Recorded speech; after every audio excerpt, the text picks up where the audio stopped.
When that alarm rings at 3 in the morning, your body feels like lead. It is a crushing weight that makes you negotiate with yourself for just 5 more minutes of rest.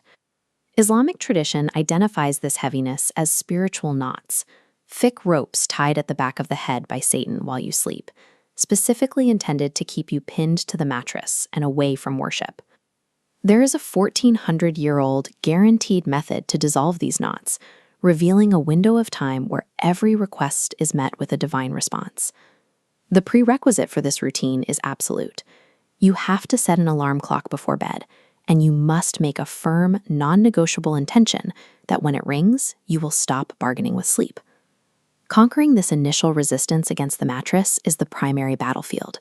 Pushing past that heavy lethargy is the required first step to achieving a higher spiritual state. Step 1 is the mental push. When the alarm sounds, you are going to be cold, and your limbs will feel heavy. You must force your body upward anyway, immediately. Once you are out of bed, you move straight to the water. The standard ablution, wudu, is the exact physical mechanism prescribed to dissolve those unseen spiritual bindings. When you turn on the tap and wash your hands, the physical act shatters the first spiritual knot. You will feel an initial release of that heavy nighttime pressure. Next, as you bring water to your face, the second knot snaps. The fog over your eyes lifts and you begin to feel truly awake. Wiping your wet hands over your head breaks the third binding, clearing out the mental haze and sharpening your focus. Finally, washing your feet removes the last physical restriction on your lower body. The chains are now completely gone. Standard physical hygiene has just operated as a targeted spiritual weapon, freeing your body from demonic constraints so you can stand comfortably for prayer. With the physical knots broken, you transition to the prayer mat.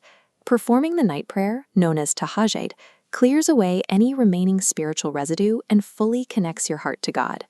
The strategy to maintain this habit is sustainable progression. You start with just 2 short units of prayer. Over the next few months, as your body adapts, you slowly build your capacity until you reach 11. Eventually, you will encounter a night where you feel genuinely ill, or your muscles are simply too exhausted to stand. This is the exact friction point where most people abandon the routine entirely. Islamic tradition provides a built-in workaround for this exact scenario. Because Tahajjud is a voluntary prayer, you are permitted to perform it while sitting down. The priority is ensuring the habit is never skipped.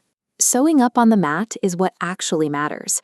By refusing to miss a night, regardless of your physical posture, you secure a definitive victory over those negative whispers. Now you enter the final phase, the supplication, or dua. This is your window to ask for the seemingly impossible. As long as you aren't requesting something that breaks natural laws or involves a sin, the floor is yours. This is also where psychological doubt creeps in. Motivation drops when you ask for a result that doesn't materialize the very next morning. This chart breaks down how guaranteed responses actually work in practice. The first, direct path, is immediate fulfillment. You ask for something, and God grants that exact request in this world. The second path is a delayed response. Your request is held back, strategically timed to protect you from unseen harm, or delayed so you accumulate more reward through the act of patience. The third path is an investment. Your request is saved for the day of judgment, converted into massive mountains of reward. When believers see the value of this saved block, they will wish none of their earthly prayers had been answered directly. Maintaining a good assumption about God, husnu zan, means you recognize that every single prayer is processed successfully through one of these channels. Understanding this logic completely eliminates spiritual doubt. When morning arrives, the physical results are obvious. You wake up as the happiest version of yourself, with a visibly radiant and fresh face. This lightness occurs even on nights when sleep is limited to 2 or 3 hours. Freeing the physical body from these heavy spiritual anchors leaves the face fresh and the mind completely clear for the coming day. The Quran establishes a clear rule. God won't change a person's condition until they change themselves. Setting the alarm and stepping onto the cold floor rests entirely in your hands tonight. Conquering the heavy silence of the night is the foundational step. Winning the battle against sleep at night dictates the state of your heart and your happiness for the entire day ahead.